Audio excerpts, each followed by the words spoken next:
नमस्कार, न्यूज हिमाचल में आप सभी का स्वागत। मैं आपके साथ गगन और आज सबसे पहले बात करेंगे हिमाचल में 48 घंटे जो हैं वो भारी हैं। दरअसल शिमला, सोलन और सिरमौर में फ्लैश फ्लड का अलर्ट जारी किया गया है। अगले 17 घंटे बेहद सतर्क रहने की सलाह दी गई है।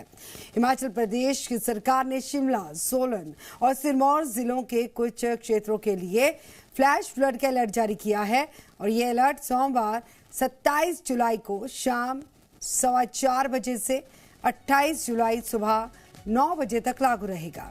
सरकार की तरफ से जारी की गई चेतावनी के अनुसार अगले 17 घंटों के दौरान इन जिलों के कुछ इलाकों में अचानक से बाढ़ आने के मध्यम संभावना है और लोगों से नदी नालों से दूर रहने के लिए सलाह दी गई है। गैर जरूरी यात्रा नहीं करने की सलाह दी गई है। इसके अलावा प्रशासन के द्वारा जारी किए गए दिशा निर्देशों का पालन किए जाने की अपील की गई है। बता दें कि प्रदेश में पहले ही भारी बारिश का दौर जारी है। मौसम विभाग ने कई जिलों में भारी वर्षा की चेतावनी जारी कर दी है।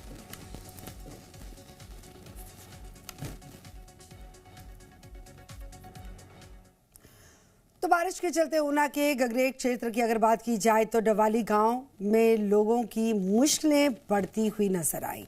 यहां पर लोग अपनी जान जोखिम में डालकर बच्चों को पानी से भरे नाले को पार करवाने के लिए मजबूर है। टीवी स्क्रीन पर आप तस्वीरें देख सकते हैं। ये समस्या है और इस समस्या का वीडियो सोशल मीडिया पर तेजी से वायरल है और इसमें लोग बच्चों को नाला पार करवाते हुए दिखाई दे रहे हैं। ग्रामीणों का ये कहना है कि हर साल बरसात के मौसम में उन्हें इस परेशानी का सामना करना पड़ता है। ग्रामीणों ने सरकार और प्रशासन इस समस्या का स्थायी समाधान किए जाने की मांग की है। लोगों ने गुहार लगाई है कि स्कूल जाने वाले बच्चों की सुरक्षा को देखते हुए नाले पर जल्द से जल्द एक पुल का निर्माण करवाया जाए ताकि बरसात के दिनों में बच्चों और सारे लोगों को परेशानी ना उठानी पड़े। डवाड़ी पिंड है दोस्तों कहना तुहां देखी लिया बच्चे तो बेचारे स्कूल आए हो ना अज इन्हें शायद पेपर भी है पर तुहां देखी लिया खड्ड जी है बहुत ही भयानक रूप धारण किए है। तुहां देखी लिया कि रुढ़ने वाली खड्ड है तो बच्चे बेचारे इन्होंने माँ बाप भी जेरे बेचारे आए हो ना पर मजबूर न क्योंकि तुहां देख सकते खड्ड का जोड़ा कि इस वेला पानी बहुत ही ज्यादा है, बहाव तेज है। शिमला के काट रोड का रुख करेंगे जहां पर भारी लैंडस्लाइड की घटना सामने आई। ये घटना हिमाचल कांग्रेस कार्यालय से ठीक सामने हुई है। टीवी स्क्रीन पर आप तस्वीरें देख सकते हैं। दो तस्वीरें आपकी टीवी स्क्रीन पर है। एक लैंडस्लाइड की घटना जब घटी और इसी के दौरान उसके बाद जेसीबी को मंगवाया गया ताकि मलबे को हटाया जाए। लैंडस्लाइड की पूरी घटना कैमरे में कैद हुई है। भूस्खलन की वजह से सड़क पर मलबा इकट्ठा हुआ जिससे आवाजाही प्रभावित हुई। सड़क के दोनों ओर लंबा जैम लगा। ये बताया गया कि बारिश के मौसम में सड़क चौड़ीकरण के चल रहे काम की वजह से यह हादसा पेश आया। प्रशासन के द्वारा मौके पर पहुंचकर स्थिति को संभालने की कोशिश जारी है।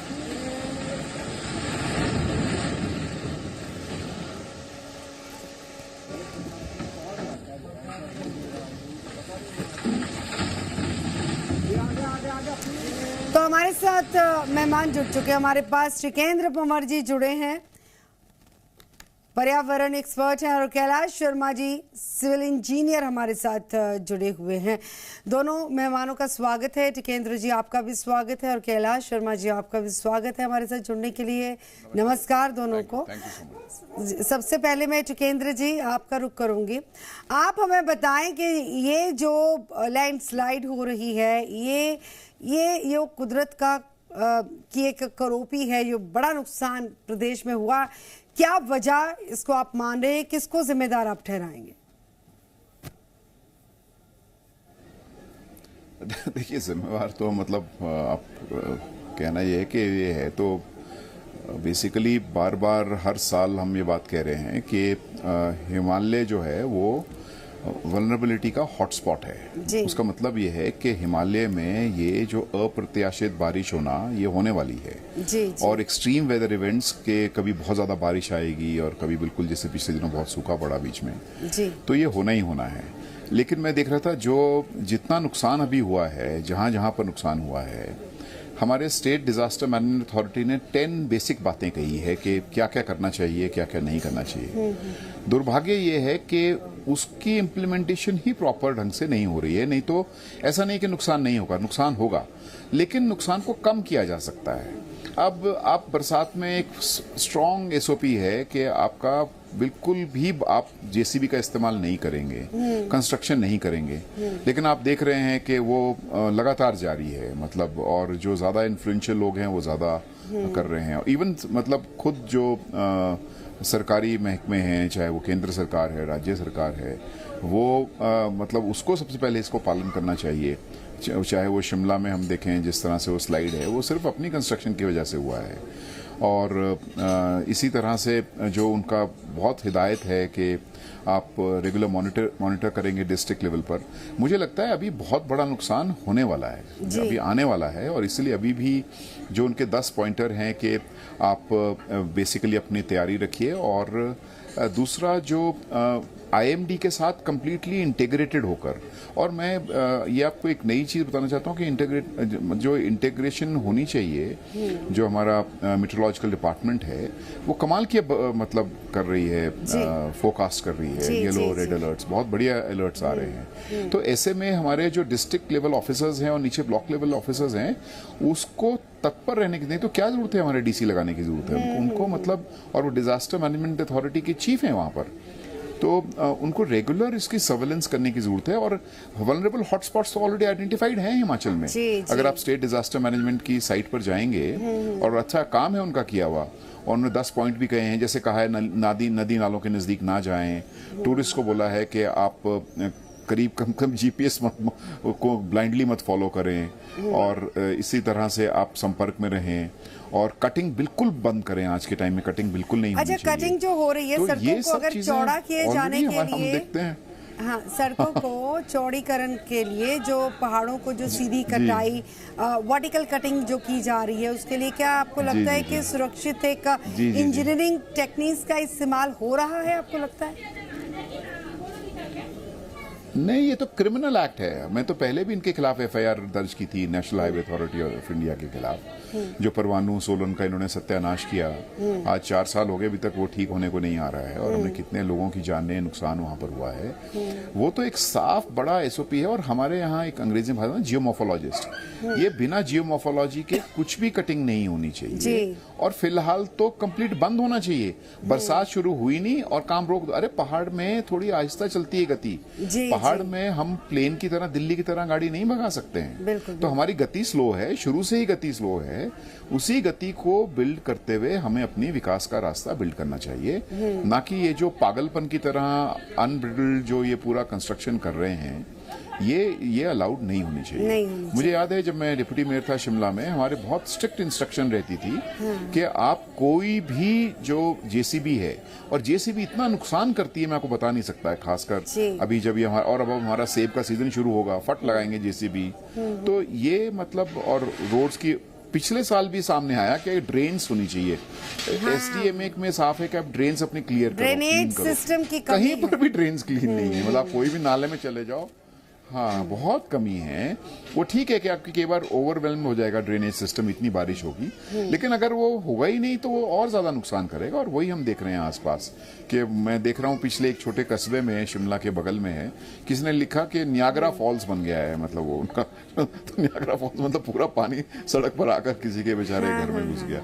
तो ये मतलब ये तो होने ही होने में मालूम है, लेकिन इसके लिए जो तैयारी है वो मानसून में नहीं होनी चाहिए, वो तैयारी गर्मियों में होनी चाहिए थी। बिल्कुल। और भी बड़ी सारी चीजें हैं कि डंपिंग का संकट है, कि जो नदी नालों और खड्डों में मलबा फेंक दिया जाता है, या कमजोर स्ट्रेनिंग दीवारें हैं, बहुत जल्दी गिर जाती है ताश के पत्तों की तरह। मैं आपसे बात करूंगी, मैं कैलाश जी का रुख कर लेती हूँ एक बार। कैलाश जी, क्या आप इत्तेफाक रखते हैं इन सारी बातों से?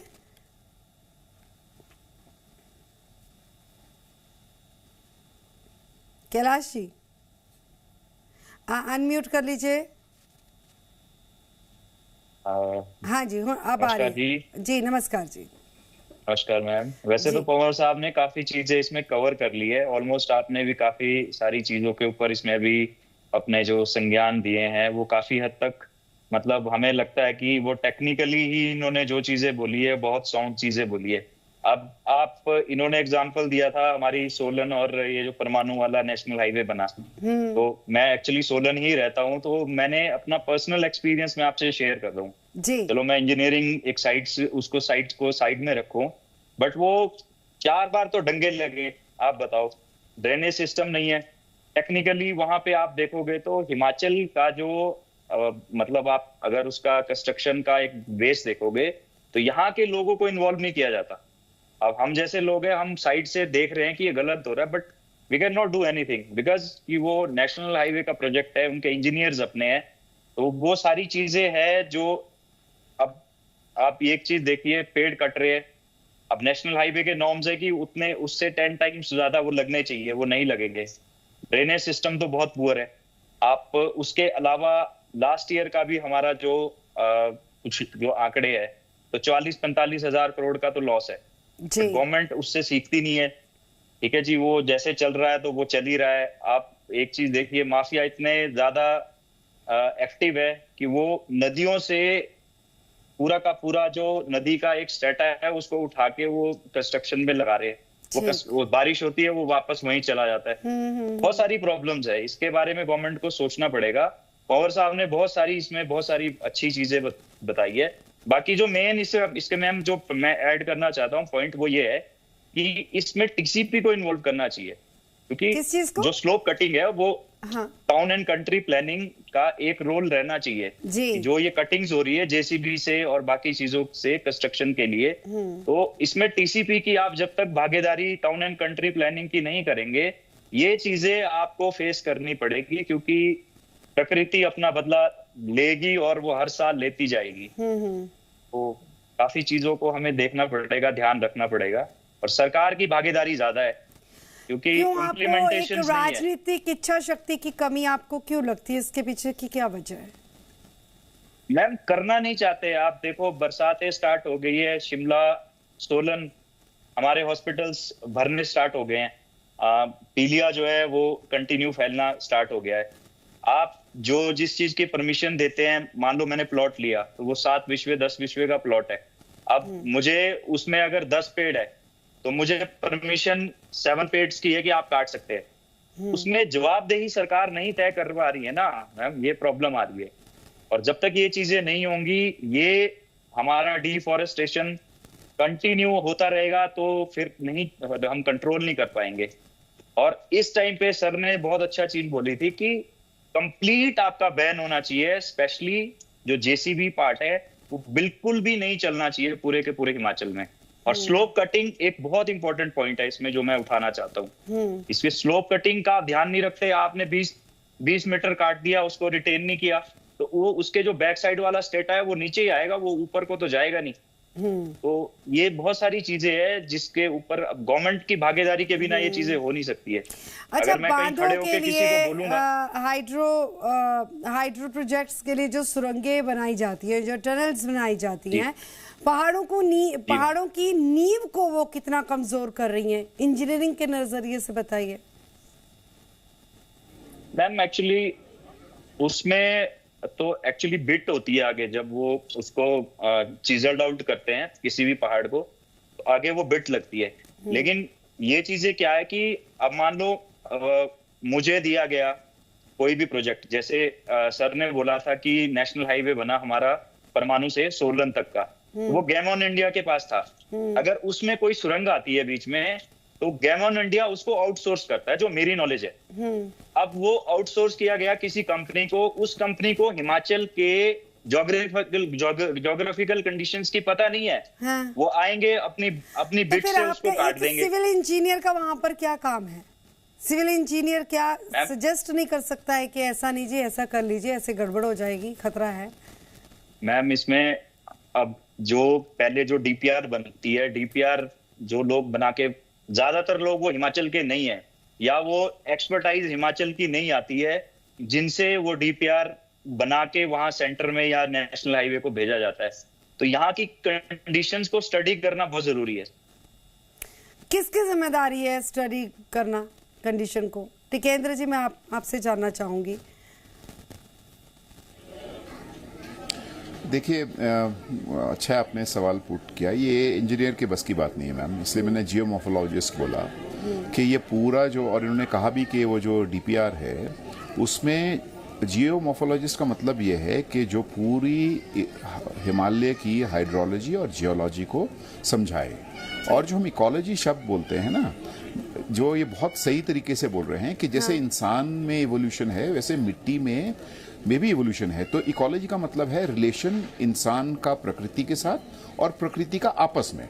हमें लगता है कि पहाड़ पानी से बात नहीं करता है, हमें लगता है कि मिट्टी पत्थर से बात नहीं करती है। वो ठीक है, वो बात उस तरह से नहीं करती है, लेकिन प्रकृति में वो हमसे बहुत पहले, हम तो 3 लाख साल पहले आए पृथ्वी पर। ये पृथ्वी तो 400 करोड़ साल पुरानी है और हिमालय 4 करोड़ साल पुराने हैं। तो इसका एक इवोल्यूशनरी प्रोसेस है। इसको जो बहुत अच्छी तरह से समझते हैं वो समझने वाले जियोमॉर्फोलॉजिस्ट होते हैं। तो इसलिए अगर जियोमॉर्फोलॉजिस्ट को आप शामिल ही नहीं करोगे, और जैसे उन्होंने कहा कि लोकल जो विजडम और नॉलेज है वहां पर अगर उनको आप शामिल नहीं करोगे तो आप सिर्फ एक अंधी मैड रेस में हो कि आपको स्पीड करनी है। और आप स्पीड से बना तो दोगे, जब आपका ठीक है मौसम, जरा सा मौसम खराब हुआ वो सारा बह जाता है। 50,000 करोड़ से ज्यादा हमारा नुकसान हो गया। इसलिए एनएचएआई को हम बार बार बोल रहे हैं कि आपका एक हिमालयन विंग होना चाहिए। ये एनएचएआई जिस तरह से कोस्टल रोड बनाएगी या जिस तरह से मध्य प्रदेश में रोड बनाएगी उसी तरह से हिमालय में बना रही है। वो चाहे आप 4 धाम ले लो, वो चाहे आप हमारा कुल्लू मंडी ले लो, वो आप कोई भी रोड ले लो, कोई भी रोड स्टेबल नहीं हो रहा है क्योंकि इन्होंने उसको अनस्टेबल कर दिया है। उसका मतलब ये नहीं है कि ज्यादा मतलब बारिशें नहीं आएंगी, उसका मतलब ये नहीं है कि नुकसान नहीं होगा, लेकिन जिस अनप्रेसिडेंटेड फॉर्म में नुकसान हो रहा है और इसको अंग्रेजी बोलते हैं कैस्केडिंग इफेक्ट इनकी वजह से हो रहा है, वो अप्रत्याशित है। हमने कभी देखिए, हमारा एमडी का दोस्त बोलता है ज्यादा बारिश हो गई, उसका मतलब क्या है, ज्यादा पानी आना चाहिए ना नालों में, कोई परवाह नहीं, आप नालों से ऊपर चले जाओ। लेकिन नालों में पानी नहीं आ रहा है, नालों में ज्यादा मलबा आ रहा है। इतना मलबा फेंक रहे हैं खासकर रोड्स की वजह से, कंस्ट्रक्शन की वजह से।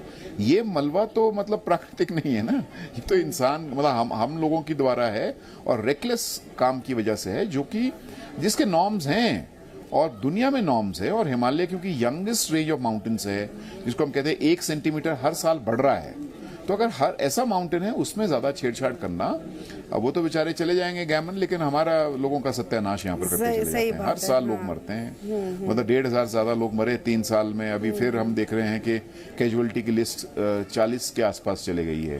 तो मतलब ये क्या है, 40 लोग मरना मतलब इतने युद्ध में नहीं मर रहे हैं लोग जितने हमारे डिजास्टर में मर रहे हैं। बिल्कुल बिल्कुल। तो शर्म की बात है। शिमला जैसे शहर में, ये विनाश का रास्ता है एक्चुअली। शिमला जैसे शहर में सर ब्रिटिश काल की या कई दशकों पुरानी जो बहुमंजिला इमारतें हैं ढलानों पर टिकी हुई हैं, तो इसका भी स्ट्रक्चरल सेफ्टी ऑडिट जरूरी करना चाहिए।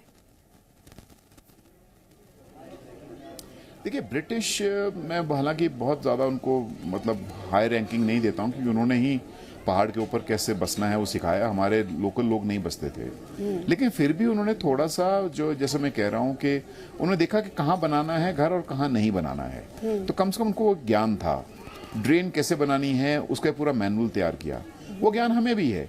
लेकिन हम ये जो पूरा हमारी जो ट्रेजेडी है हिमालय की, खासकर जो नया फाइनेंशियल आर्किटेक्चर भी आ गया कि आप अगर ये नहीं करोगे तो आपके पास पैसा ही नहीं आएगा, टूरिज्म नहीं आएगा। आपको मालूम है पिछले 120 दिनों में हमारे शिमला की एडिशनल एसपी बता रही थी 24 लाख गाड़ियां एंटर की है शिमला में। तो अगर 24 लाख गाड़ियां आपको एंटर करवानी है शिमला में तो आपको रोड ज्यादा चौड़े करने ही है ना, वो हिमाचल के लोगों के लिए नहीं करने हैं। वो आपको, क्योंकि टूरिज्म की वजह से आप सोच रहे हो आपको पैसा आएगा और आपकी रेवेन्यू डेफिसिट ग्रांट तो बंद हो गई है, उस पैसे से आप अपने विकास की गाथा रखोगे, जो अपने आप में इसको हम बोलते हैं विशियस सर्कल है, मतलब ये ट्रैप है।